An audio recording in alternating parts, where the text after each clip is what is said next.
Hello students, welcome back to Bosco Campus Vision. In the last session we discussed about the types of online entertainment. So now we are moving on to the next topic, that is e-learning.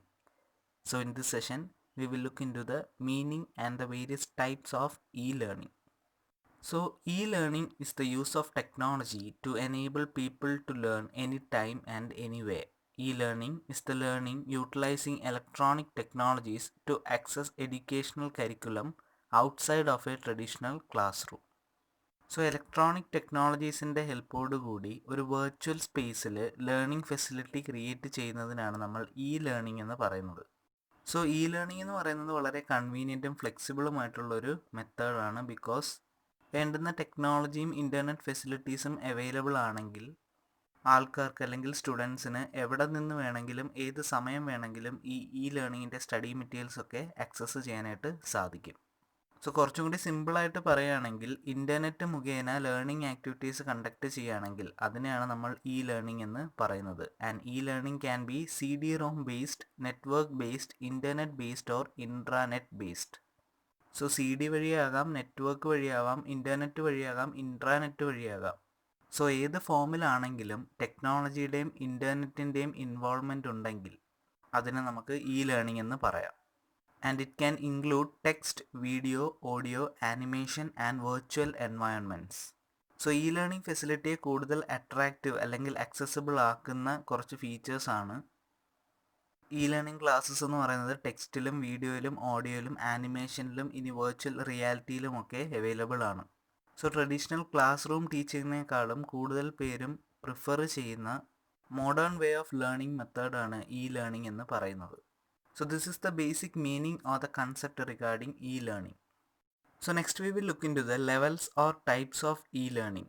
E-learning falls into different categories from the very basic to the very advanced.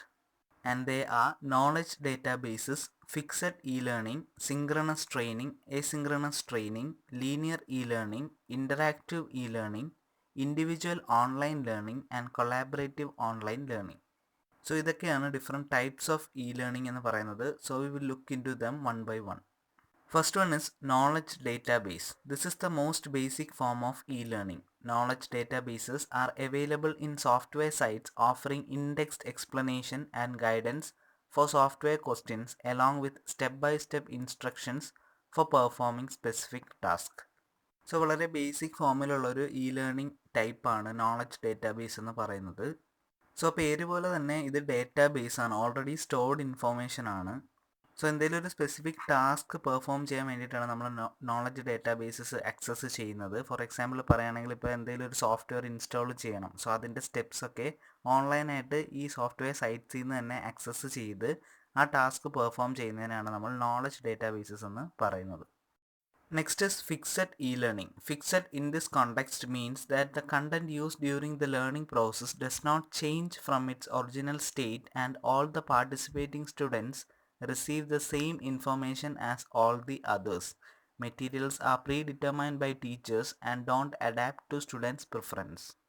So ഈ e-learning method എന്ന് പറയുന്നത് അതിലെ content fixed ആണ്. Starting to end വരെ അതിൻ്റെ content available ആവുന്നത് fixed ഫോമിലാണ്. Teachers തന്നെയാണ് ആ സ്റ്റഡി മെറ്റീരിയൽ ഫിക്സ് ചെയ്യുന്നത്. സോ അത് സ്റ്റുഡൻസിൻ്റെ പ്രിഫറൻസ് അനുസരിച്ച് അഡാപ്റ്റ് ആവില്ല. എല്ലാ സ്റ്റുഡൻസിനും ഒരേ രീതിയിലുള്ള ലേണിംഗ് പ്രോസസ്സാണ് ഈ ഒരു മെത്തേഡിൽ ഫോളോ ചെയ്യുന്നത്. സോ ഇതൊരു അഡാപ്റ്റീവ് ഇ ലേണിങ്ങിൻ്റെ ജസ്റ്റ് ഓപ്പോസിറ്റ് ആയിട്ടുള്ളൊരു മെത്തേഡാണ് ഫിക്സഡ് ഇ ലേണിംഗ് എന്ന് പറയുന്നത്. അഡാപ്റ്റീവ് എന്ന് പറയുമ്പോൾ സ്റ്റുഡൻസിന് അവരുടെ പ്രിഫറൻസ് അനുസരിച്ച് സ്റ്റഡി മെറ്റീരിയൽസ് ആക്സസ് ചെയ്യാം. ഇപ്പോൾ മനസ്സിലാക്കാനൊക്കെ പാടുള്ള കുട്ടികൾക്കാണെങ്കിൽ പയ്യെ പയ്യെ ആക്സസ് ചെയ്ത് നെക്സ്റ്റ് ലേണിംഗ് മെത്തേഡിലോട്ട് പോവാം. ഫിക്സഡ് ഇ ലേണിങ്ങിലാകുമ്പോൾ അങ്ങനെ പറ്റില്ല. നമ്മൾ ആ ക്ലാസ് അറ്റൻഡ് ചെയ്യുന്ന എല്ലാവരും ഒരേ ലേണിംഗ് പ്രോസസ്സാണ് ഫോളോ ചെയ്യുന്നത്. Next is synchronous training. It is done in real time with a live instructor facilitating the training. Every one logs in at a set time and can communicate directly with the instructor and with each other.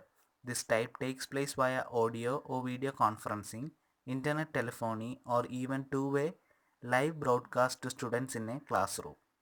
So real ടൈമിൽ ഓൺലൈനായിട്ട് ഒരു two-way കമ്മ്യൂണിക്കേഷനിൽ നടക്കുന്ന ഒരു online teaching അല്ലെങ്കിൽ training മെത്തേഡാണ് synchronous training എന്ന് പറയുന്നത്. സോ ഇതെന്ന് പറയുന്നത് ഓഡിയോ അല്ലെങ്കിൽ വീഡിയോ കോൺഫറൻസിങ് ആവാം, two-way ലൈവ് ബ്രോഡ്കാസ്റ്റ് ആവാം, സോ സ്റ്റുഡൻസും ഇൻസ്ട്രക്ടർ അല്ലെങ്കിൽ ടീച്ചറും തമ്മിലുള്ള ഒരു ലൈവ് സെഷനാണ് സിങ്ക്രണസ് ട്രെയിനിങ് കൊണ്ട് ഉദ്ദേശിക്കുന്നത്. സോ ഇതിൻ്റെ ഒരു ബെസ്റ്റ് എക്സാമ്പിൾ എന്ന് പറയുന്നത് ഈ കോവിഡ് സീസണിൽ ഇപ്പോൾ ഗൂഗിൾ മീറ്റും സൂം മീറ്റും വഴിയൊക്കെ നടക്കുന്ന ഓൺലൈൻ ക്ലാസ്സസ് തന്നെയാണ് സിങ്ക്രണസ് ട്രെയിനിങ്ങിൻ്റെ ഒരു ബെസ്റ്റ് എക്സാമ്പിൾ എന്ന് പറയുന്നത്. സോ അവിടെ ഇൻ്റർനെറ്റ് എന്നൊരു മീഡിയം ഉപയോഗിച്ച് ഓൺലൈൻ റിയൽ ടൈമിൽ ആണ് ഓൺലൈൻ ക്ലാസ്സസ് നടക്കുന്നത്.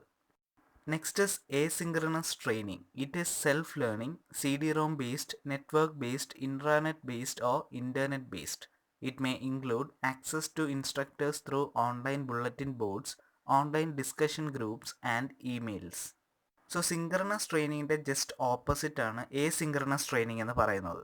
സോ ഇതെന്ന് പറയുന്നത് ഒരു സെൽഫ് ലേണിംഗ് മോഡാണ്. റിയൽ ടൈമിൽ അല്ലെങ്കിൽ ഓൺലൈനായിട്ട് നടക്കുന്ന സിങ്ക്രണസ് ട്രെയിനിങ് പോലെയല്ല. ഇവിടെ സ്റ്റഡി മെറ്റീരിയൽസിലൊക്കെ ഏതെങ്കിലും ഒരു ഇലക്ട്രോണിക് മീൻസ് വഴി സ്റ്റുഡൻസിന് ഇഷ്യൂ ചെയ്യും, എന്നിട്ട് സ്റ്റുഡൻസിന് ഇഷ്ടമുള്ള സമയത്ത് അത് ആക്സസ് ചെയ്ത് പഠിക്കാവുന്നതാണ്. സോ സിങ്ക്രണസ് ട്രെയിനിങ്ങിലാകുമ്പോൾ നെറ്റ് കണക്ഷൻ അവൈലബിൾ അല്ലെങ്കിൽ നമുക്ക് ആ ഒരു ക്ലാസ് നഷ്ടപ്പെട്ടു പോകും. പക്ഷേ സിങ്ക്രണസ് ട്രെയിനിങ്ങിലാകുമ്പോൾ അങ്ങനെ ഒരു ഡിസഡ്വാൻറ്റേജ് ഇല്ല. സ്റ്റുഡൻസിന് അവരുടെ പ്രിഫറൻസും കൺവീനിയൻസും അനുസരിച്ച് എപ്പം വേണമെങ്കിലും ആ സ്റ്റഡി മെറ്റീരിയൽ ആക്സസ് ചെയ്യാവുന്നതാണ്. പിന്നീട് എന്തെങ്കിലും അതിനെക്കുറിച്ച് ഡൗട്ടോ കാര്യങ്ങളോ ഉണ്ടെങ്കിൽ ഓൺലൈൻ വാട്സാപ്പ് ഗ്രൂപ്പ്സ് വഴിയോ മെയിൽസ് വഴിയോ ഒക്കെ സ്റ്റുഡൻസിന് അത് ക്ലിയർ ചെയ്യാവുന്നതുമാണ്. Next is linear learning. Linear communication means that information passes from sender to receiver without exception. This becomes a very limiting factor as it does not allow two-way communication between teachers and students. Sending training materials to students through television and radio programs are classic examples of linear e-learning. So linear learning എന്ന് പറയുമ്പോൾ ഒരു one way communication മെത്തേഡാണ്. അതായത് instructor അല്ലെങ്കിൽ teacher classes എടുത്തുകൊണ്ടിരിക്കും, students അത് കേട്ടുകൊണ്ടിരിക്കും. അവർക്ക് തിരിച്ചൊന്ന് communicate ചെയ്യാനോ അല്ലെങ്കിൽ ഡൗട്ട്സ് ചോദിക്കാനോ അപ്പോൾ സാധിക്കില്ല. അതായത് ആ റിയൽ ടൈമിൽ സാധിക്കില്ല. പിന്നീട് എപ്പം വേണമെങ്കിലും ഏതെങ്കിലും മീൻസ് വഴി ഡൗട്ട് ക്ലിയർ ചെയ്യാവുന്നതാണ്. സോ നമ്മളിപ്പോൾ ഈ കണ്ടക്ട് ചെയ്യുന്ന യൂട്യൂബ് ഓൺലൈൻ ക്ലാസ്സസ് എന്ന് പറയുന്നത് ഒരു ലീനിയർ ടൈപ്പ് ഓഫ് ലേണിംഗ് ആണ്. ഗവൺമെൻറ് വിക്ടേഴ്സ് ചാനൽ വഴി സ്കൂൾ സ്റ്റുഡൻസിന് നൽകുന്ന ക്ലാസ്സസ് ഒക്കെ ഒരു ലീനിയർ ടൈപ്പ് ഓഫ് ലേണിംഗ് തന്നെയാണ്. Next is interactive learning. It allows senders to become receivers and vice versa, effectively enabling a two-way communication channel between the parties involved. Teachers and students can make changes to their teaching and learning methods. And for this reason, interactive e-learning is more popular than linear, as it allows teachers and students to communicate more freely with each other. So നേരത്തെ നമ്മൾ പറഞ്ഞ synchronous training പോലെ ഒരു മെത്തേഡാണ് interactive learning എന്ന് പറയുന്നത്. Because ഇവിടെ ഒരു ടു-വേ കമ്മ്യൂണിക്കേഷൻ എനേബിൾ ചെയ്യുന്നുണ്ട്. സോ ഇവിടെ ഒന്നും ഫിക്സ്ഡ് അല്ല. ടീച്ചേഴ്സിനും സ്റ്റുഡൻസിനും അവരുടെ പ്രിഫറൻസ് അനുസരിച്ച് ടീച്ചിങ്ങും ലേണിങ്ങും മെത്തേഡ്സും ഒക്കെ ചേഞ്ച് ചെയ്യാവുന്നതാണ്. സോ ഇങ്ങനെ കുറേ ഫ്ലെക്സിബിൾ ഓപ്ഷൻസ് അവൈലബിൾ ആയതുകൊണ്ട് തന്നെ ലീനിയർ ലേണിങ്ങിനെ കാട്ടി കൂടുതൽ പോപ്പുലർ ആയിട്ടുള്ള ഒരു മെത്തേഡാണ് ഇൻ്ററാക്റ്റീവ് ലേണിംഗ് എന്ന് പറയുന്നത്. Next is individual online learning. It refers to the number of students participating in achieving the learning goals rather than the student centeredness of the material. When participating individual learning, the students study the learning material on their own and they are expected to meet their learning goals on their own. So ഇവിടെ എത്ര പേര് study material success ചെയ്യുന്നു എന്നതല്ല, എന്നാൽ എത്ര പേര് ആ goal achieve ചെയ്യുന്നു, ആ ലേണിംഗ് ഗോൾ എത്ര പേര് അച്ചീവ് ചെയ്യുന്നു എന്നതാണ് ഇൻഡിവിജ്വൽ ഓൺലൈൻ ലേണിങ്ങിലെ ഇമ്പോർട്ടൻസ് എന്ന് പറയുന്നത്. സിമ്പിളായിട്ട് പറയുകയാണെങ്കിൽ മറ്റ് ലേണിംഗ് മെത്തേഡ്സ് പോലെ ഇവിടെ സ്റ്റഡി മെറ്റീരിയൽസ് ഇഷ്യൂ ചെയ്യത്തില്ല. Students have to access the study materials online by themselves. So സ്വയമേ ഓൺലൈനായിട്ട് സ്റ്റഡി മെറ്റീരിയൽസ് ഒക്കെ സെർച്ച് ചെയ്ത് കണ്ടുപിടിച്ച് പഠിക്കുന്നതിനെയാണ് നമ്മൾ ഇൻഡിവിജ്വൽ ഓൺലൈൻ ലേണിംഗ് എന്ന് പറയുന്നത്. സോ ഈ ഒരു ഓൺലൈൻ ലേണിംഗ് മെത്തേഡിൽ സ്റ്റുഡൻസിനെ ടീച്ചേഴ്സ് ഒന്നും കമ്പല് ചെയ്യാറില്ല. സ്റ്റുഡൻസ് സ്വയം അവരുടെ ഇഷ്ടാനുസരണമാണ് സ്റ്റഡി മെറ്റീരിയൽസ് കണ്ടുപിടിച്ച് പഠിക്കുന്നത്. And next is collaborative online learning. It is a modern type of learning method through which the multiple students learn and achieve their learning objectives together as a group. Students have to work together and practice teamwork in order to achieve their common learning objectives. So ഇതെന്ന് പറയുന്നത് interactive online learning പോലെ തന്നെയാണ് collaborative online ലേണിങ്ങും. Real ടൈമിൽ ഒരു online സെഷനായിട്ട് നടക്കുന്ന classes ആണ്. പക്ഷേ ഇവിടെ ടീച്ചേഴ്സ് അല്ലെങ്കിൽ ഇൻസ്ട്രക്ടേഴ്സ് ചെയ്യുന്നത് എന്താണെന്ന് വെച്ച് കഴിഞ്ഞാൽ സ്റ്റുഡൻസിനെ ഗ്രൂപ്പ്സ് ആയിട്ട് തിരിക്കും. എന്നിട്ട് ഓരോ ഗ്രൂപ്പിനും ഓരോ സ്പെസിഫിക് ടാസ്കുകൾ ആക്ടിവിറ്റീസ് ആയിട്ട് കൊടുക്കും. സോ ഇവർ ഇൻഡിവിജ്വൽ ആയിട്ടല്ല, ഇവിടെ ഒരു ടീം വർക്കിലൂടെയാണ് ആ ഒരു ഒബ്ജക്റ്റീവ് അച്ചീവ് ചെയ്യുന്നത്. സോ ഒരു സ്റ്റുഡൻറ്റിൻ്റെ കമ്മ്യൂണിക്കേഷൻ സ്കില്ലും ഒരു ടീമിൽ എഫിഷ്യൻ്റായിട്ട് വർക്ക് ചെയ്യാനുള്ള എബിലിറ്റിയും സ്കിൽസും ഒക്കെ ഈ കൊളാബറേറ്റീവ് ഓൺലൈൻ ലേണിംഗ് വഴി ഡെവലപ്പ് ചെയ്യാനായിട്ട് സാധിക്കും. സോ ഇവിടെ ഓൺലൈനായിട്ട് റിയൽ ടൈമിലാണ് ക്ലാസ്സസ് നടക്കുന്നത്. പക്ഷേ ഒരു വ്യത്യാസം എന്താണെന്ന് വെച്ച് കഴിഞ്ഞാൽ ഇവിടെ ഗ്രൂപ്പ് ആക്ടിവിറ്റീസ് ആണ് കണ്ടക്ട് ചെയ്യുന്നത്. സോ അത്തരത്തിലുള്ള ഒരു മെത്തേഡിനെയാണ് നമ്മൾ കൊളാബറേറ്റീവ് ഓൺലൈൻ ലേണിംഗ് എന്ന് പറയുന്നത്. So these 8 are the different levels or different types of online or e-learning. So in this session we discussed about the basic meaning or the concept of e-learning and the different levels or types of e-learning. Hope all are clear with the topic. Thank you.